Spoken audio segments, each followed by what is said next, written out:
नमस्कार.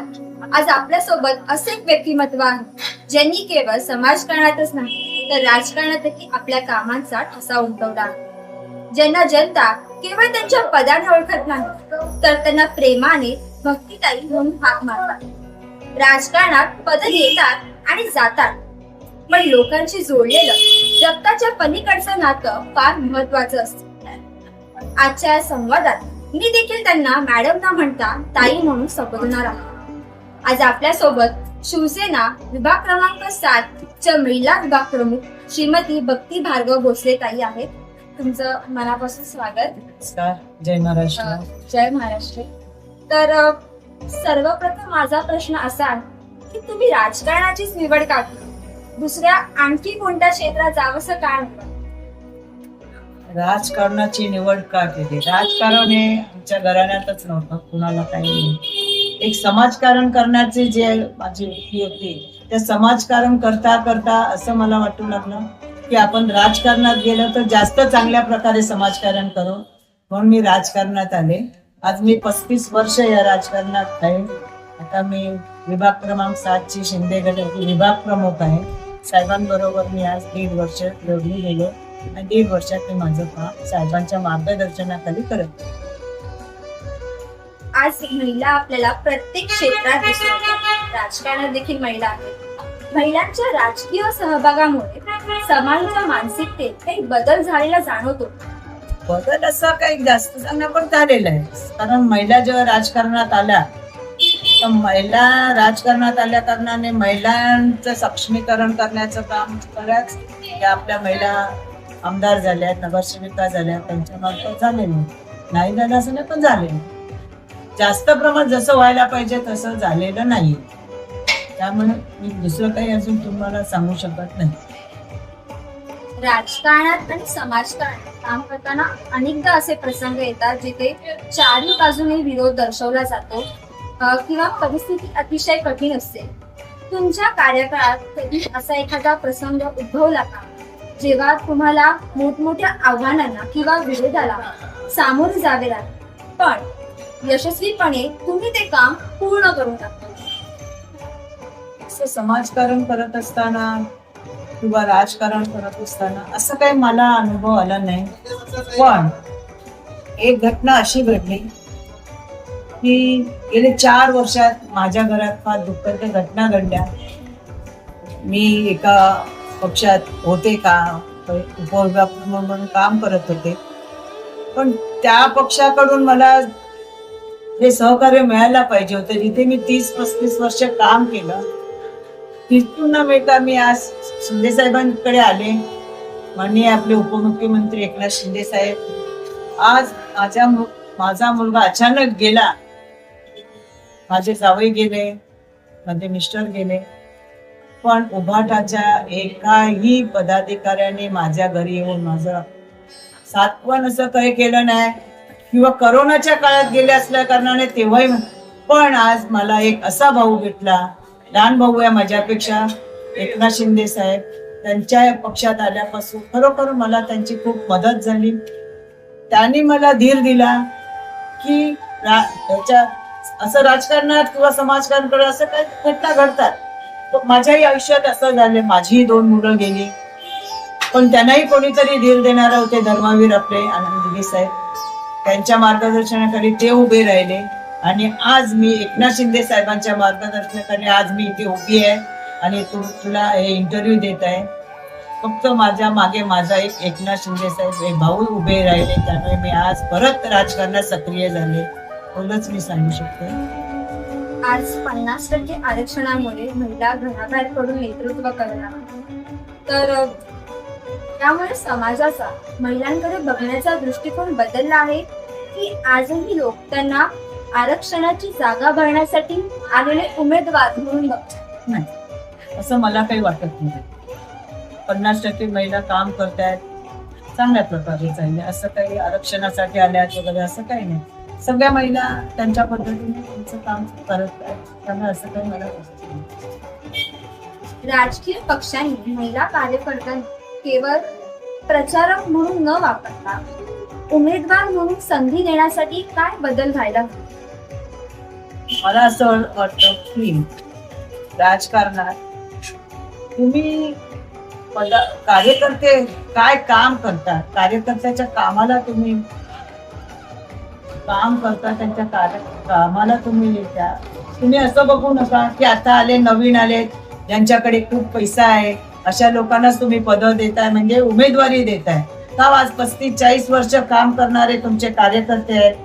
तर जेव्हा आमचे साहेब होते त्यावेळेला साहेब काम करणारे कार्यकर्त्यांचं काम पाहत होते, हे सगळं बघत नव्हते. तर यामुळे आता असं वाटतंय की कार्यकर्ता फक्त कार्यकर्ताच राहतं आणि ज्यांच्याकडे पैसे आहेत, ज्यांच्याकडे मोठी ओळख आहे, असेच लोक पदं घेऊन आमदार, नगरसेवक, खासदार होत आहेत. हे फार मोठं दुःख आहे.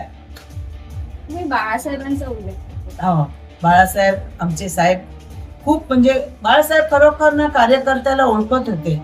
साहेब खरोखर जो कार्यकर्ता आहे त्याला पद देत होते, त्याला उमेदवारी देत होते. पण आता ते नाहीये, आता ते कुठेच राहिलं नाहीये. तर मला असं वाटतं की कार्यकर्त्याचं काम बघा, कार्यकर्ता काय काम करतोय.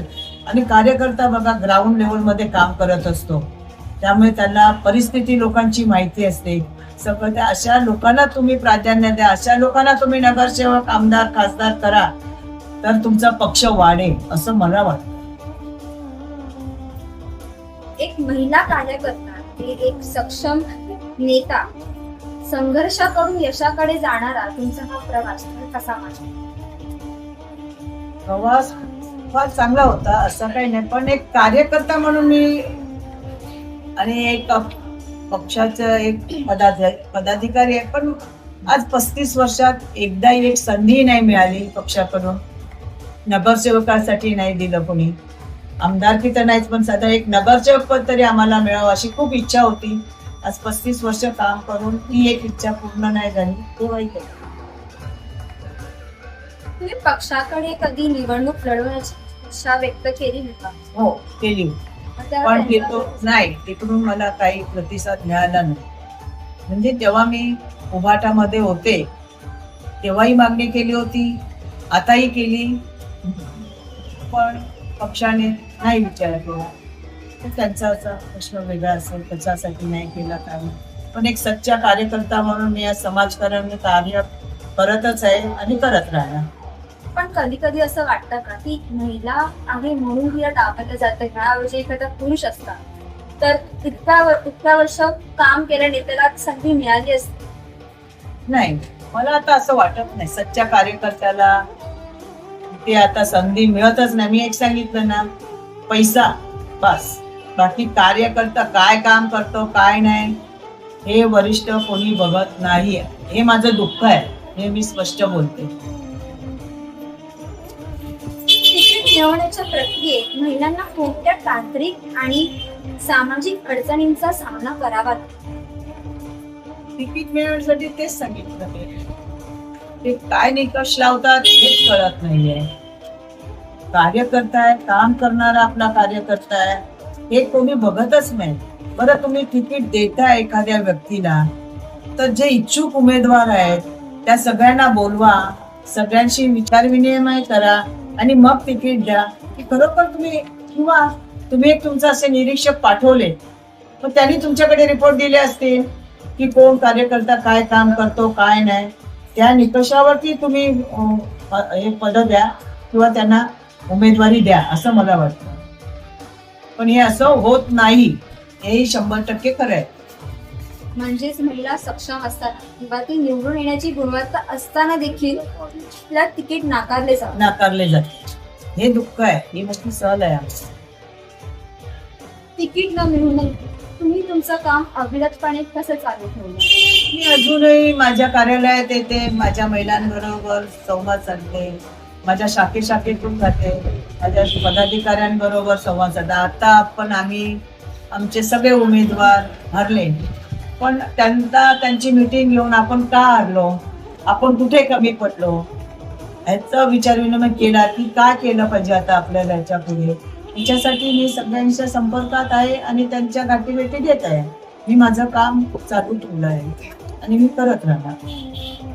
महिलांच्या सक्षमीकरणासाठी तुम्ही कोणते उपक्रम राबवता आणि त्यांना सरकारी योजनांचा लाभ कसा मिळतो? पहिली योजना मोठी तर आपली लाडकी बहीण, ती जवळजवळ आमच्या 250-300 महिलांनी त्याचा लाभ घेतलाच तुमच्या विभागात? माझ्या विभागातून. आणि त्यावेळेला मी साहेबांच्या याच्यात नव्हतेच, एकनाथ शिंदे साहेबांच्या गटात नव्हतेच. मी उभाटात असताना सुद्धा माझ्या सगळ्या महिलांचे फॉर्म मी भरले. दुसरं म्हणजे सक्षमीकरणाचं, आता ज्या महिला घरगुती आपलं कामं करतात, कोणी स्वयंपाकाचं करतो, तर त्यांना ऑर्डर कुठून मिळेल ते बघतो. आणि एक आज 27 वर्ष झाली आम्ही महिला मालवणी जत्रा करतो. त्यात आपल्या महिलांचं मार्केटिंग, त्यांच्या उत्पन्नाला कसं बाजारपेठ मिळेल हे त्यातून आम्ही बघितलं. आणि आज 27 वर्ष आम्ही यशस्वीपणे ही मालवणी जत्रा चालवतो. त्यात आणखीन अजून आम्ही महिलांना ज्या नवीन योजना येतात त्याची माहिती देतच असतो आणि ते काम आमचं अविरत चालूच राहणार. त्यामुळे आज माझ्याकडे बऱ्याच महिला जोडल्या गेलेल्या आहेत. अजूनही आज आम्ही नाही आलं तरी पण माझ्या महिला इकडच्या तिकडे कुठेही गेल्या नाहीत, माझ्या बरोबर उभ्या आहेत. याचा मला अभिमान आहे की मी माझ्या महिलांसाठी काहीतरी करते. त्यामुळे माझ्या महिला माझ्यासाठी उभ्या आहेत. तुम्ही आपले स्वतःचे विचार लोकांपर्यंत पोहोचवण्यासाठी सोशल मीडियाचा वापर करता का? आणि जर करत असाल तर कसं? सोशल मीडियाचा वापर करण्याची गरजच नाही. कारण काय माहिती, माझे विचार आहेत ना, जेव्हा माझ्या या 100 महिला माझ्याकडे येतात तेव्हा मी जे त्यांना सांगते तर 100 महिलांकडून माझे ते 100 महिलांकडून, एका महिलेकडून 4 महिला, 4 महिलांकडून असं सगळीकडे ते माझे विचार जातात. म्हणून सोशल मीडियाचं मला सोशल मीडियावर काम करण्याचं इतकं काय मला मी करतही नाही. माझं काम जे आहे ते मी माझ्या महिलांमार्फतच करत असते आणि ते होत असतं ते अगदी म्हणजे अगदी 100% सर्व महिलांपर्यंत पोहोचतं असं मला वाटतं. पण करायला आवडेल का? हा, करायला आवडेल. सोशल मीडियावरती केलं तर अजून आपण याच्या पुढे जाऊ. आता समजा पूर्ण आपण आपल्या विभागात असं करतोय तर ह्याच्या पुढे आपण महाराष्ट्रापर्यंत पोहोचू असं होईल. सोशल मीडिया एक चांगलं आहे, त्याच्यात आपण काम करायला मला खरोखरच आवडतं. महिला कार्यकर्त्यांसाठी राजकारण हे सुरक्षित क्षेत्र आहे. सुरक्षित असं काय महिलांवरती अवलंबून आहे. महिलांनी कसं राहायचं, काय करायचं महिलांवरती आहे. त्यामुळे ते काय आपण सांगू शकत नाही. राजकारणात येऊ इच्छिणाऱ्या इतर महिलांना तुम्ही काय सल्ला द्याल? पहिलं घर सांभाळा, आपलं कुटुंब सांभाळा आणि मग राजकारणात. राजकारण करणं चांगलं आहे पण आपलं घर न सोडता राजकारण करा, एवढंच मी सांगितलं.